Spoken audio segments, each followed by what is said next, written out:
Hello everyone and welcome back to my channel, and if you're new here, thank you for joining me and I hope you'll consider subscribing.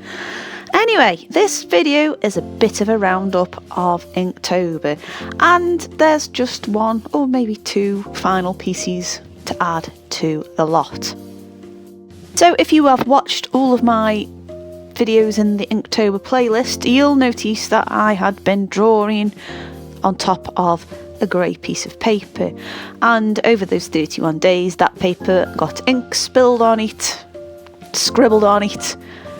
Basically everything just went on it. If it wasn't on the prompt sheet, then it spilled onto the paper, and I thought, what a shame to waste it.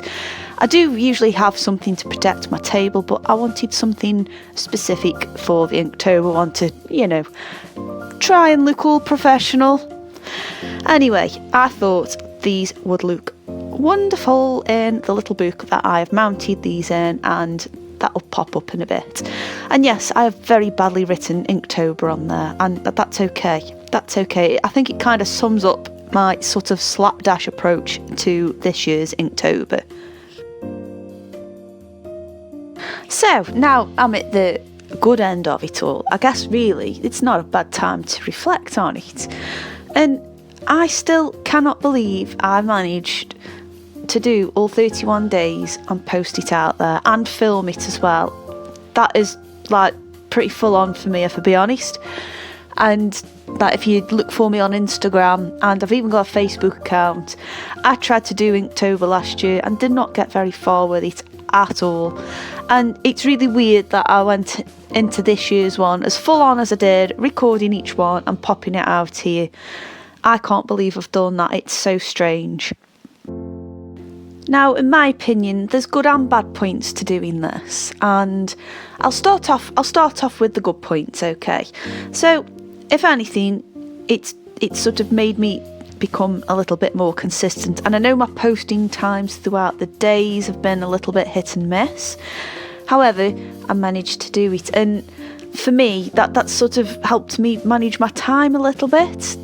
I'm going to contradict myself in the bad points in a minute, but we'll get there. And it's forced me to use my imagination, not only with what to draw, but how to present it. And it's helped me to refresh and reacquaint with old materials that I've had for years and years and years, and out of desperation more than anything, pulled them out and used them for this book.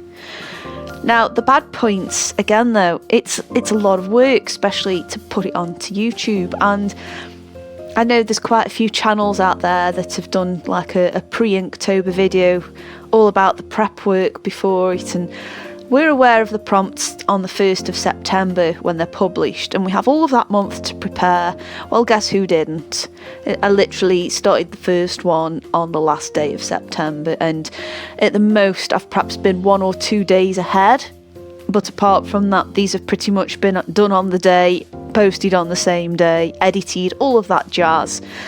And that's hard work, and I don't know if I would have been any different if I'd have prepared beforehand. Knowing me, I probably would have changed my mind about what I'd got for the prompts, because going back, I look at some of them and think, oh, I could have done this instead.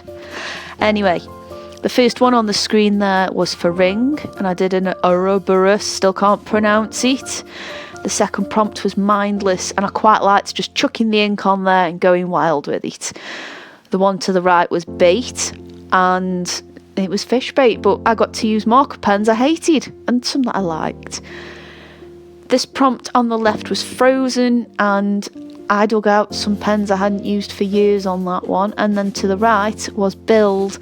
I had to use my imagination a bit. See, these are good points. These are good points. I wish I'd done the husky one a bit better. He does look a little bit scary, but I guess because I didn't give myself that time, I couldn't have made anything better. But the enchanted one next to it, although I thought it was a little oversaturated, I'm still quite happy with it. The frail prompt, I think I could have made it look a little bit more frail, but never mind. I still like the fact that I used a technique, and for swing, I just liked going down memory lane on that one. For pattern, I got to use the oak gall ink and make a really nice oak leaf and acorn one.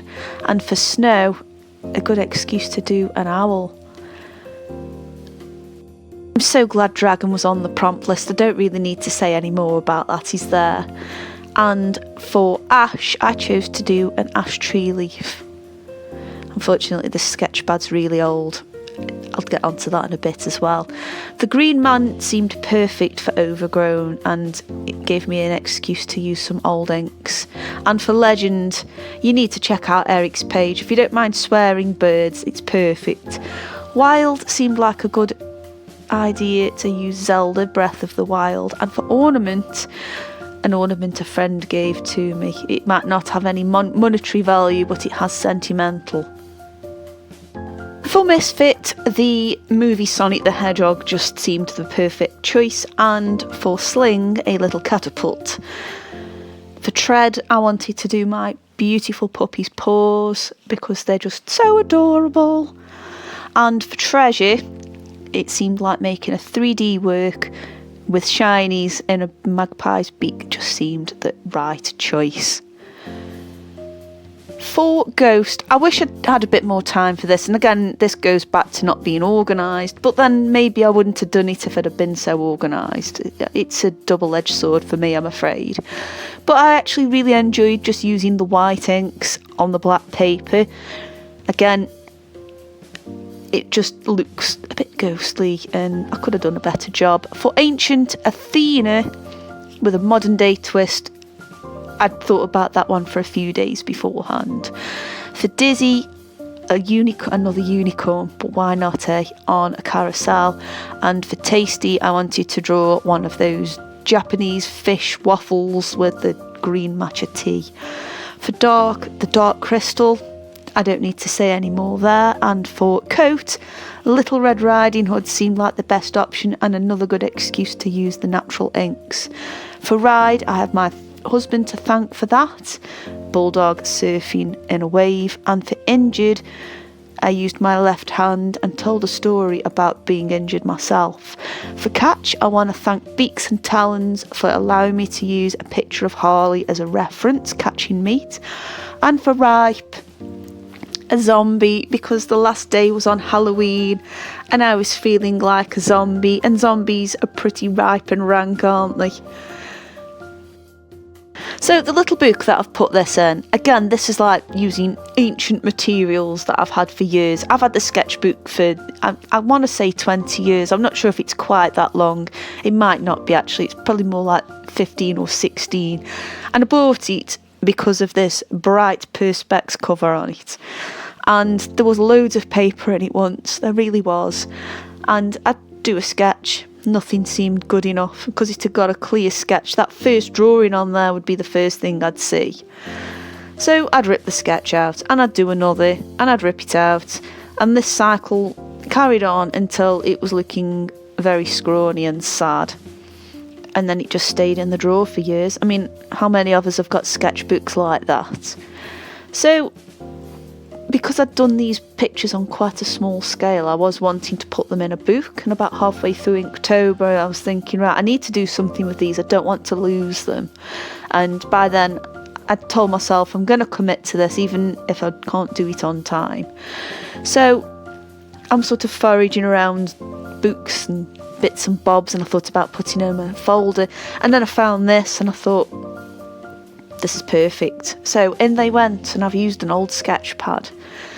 Anyway, I want to say thank you to everyone who has commented throughout Inktober. It truly has meant the world to me. It's helped me keep going.